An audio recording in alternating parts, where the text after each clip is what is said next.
Liberty triumphed.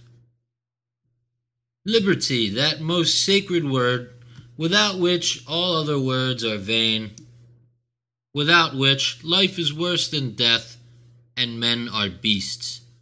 I never see the word liberty without seeing a halo of glory around it. It is a word worthy of the lips of a god.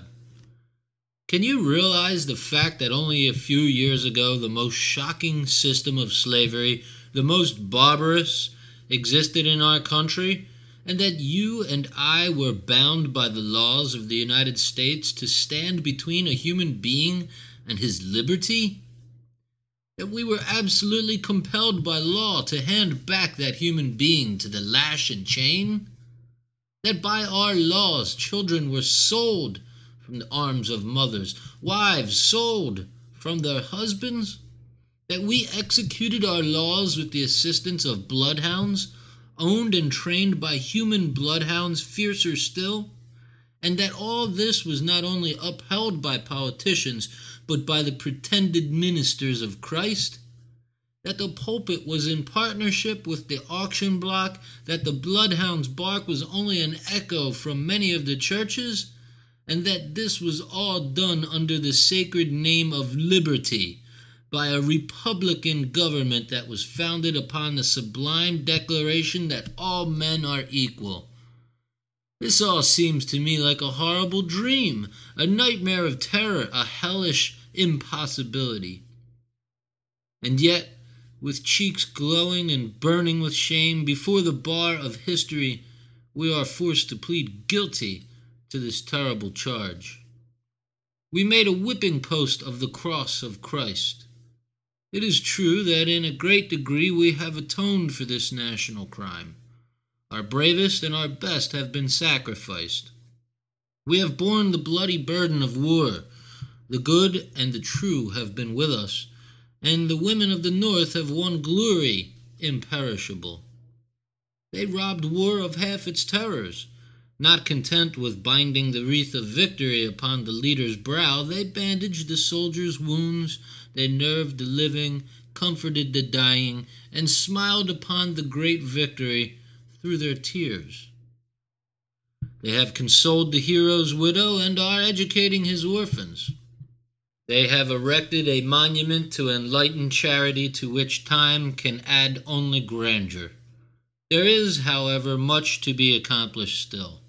Slavery has been abolished, but progress requires more.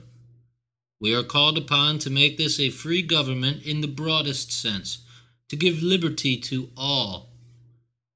Standing in the presence of all history, knowing the experience of mankind, knowing that the earth is covered with countless wrecks of cruel failures, appealed to by the great army of martyrs and heroes who have gone before, by the sacred dust filling innumerable graves, by the memory of our own noble dead, by all the suffering of the past, by all the hopes for the future, by all the glorious dead and the countless millions yet to be.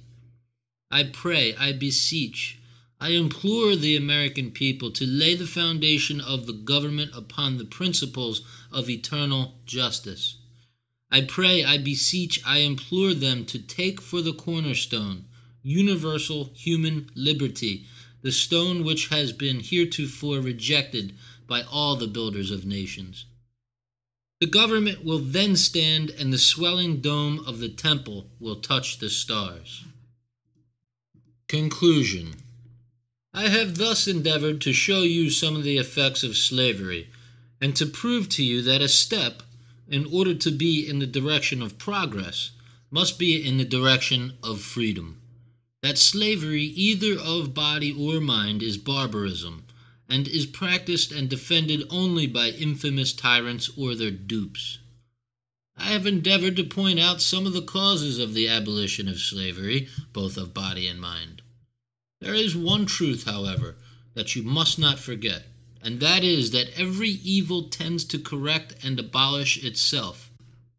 I believe, however, that the diffusion of knowledge, more than everything else combined, has ameliorated the condition of mankind. When there was no freedom of speech and no press, Then every idea perished in the brain that gave it birth. One man could not profit by the thought of another. The experience of the past was in a great degree unknown. And this state of things produced the same effect in the mental world that confining all the water to the springs would in the physical. Confine the water to the springs, the rivulets would cease to murmur, the rivers to flow, and the ocean itself would become a desert of sand. But with the invention of printing, ideas began to circulate, born of the busy brain of the million little rivulets of facts running into rivers of information and all flowing into the great ocean of human knowledge. This exchange of ideas, this comparison of thought, has given to each generation the advantage of all the past. This, more than all else, has enabled man to improve his condition. It is by this that from the log or piece of bark on which a naked savage floated, we have by successive improvements created a man of war, carrying 100 guns and miles of canvas. By these means we have changed a handful of sand into a telescope. In the hands of science, a drop of water has become a giant, turning with swift and tireless arms the countless wheels. The sun has become an artist, painting with shining beams the very thoughts within our eyes. The elements have been taught to do our bidding, and the electric spark, freighted with human thought and love, defies distance and devours time as it sweeps under all the waves of the sea. These are some of the results of free thought and free labor. I have barely alluded to a few. Where is improvement to stop?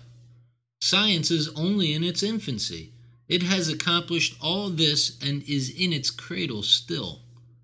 We are standing on the shore of an infinite ocean whose countless waves, freighted with blessings, are welcoming our adventurous feet.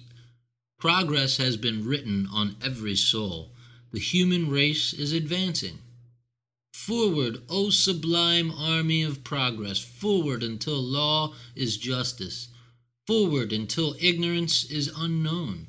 Forward while there is a spiritual or a temporal throne. Forward until superstition is a forgotten dream. Forward until the world is free. Forward until human reason, clothed in the purple of authority, is King of Kings.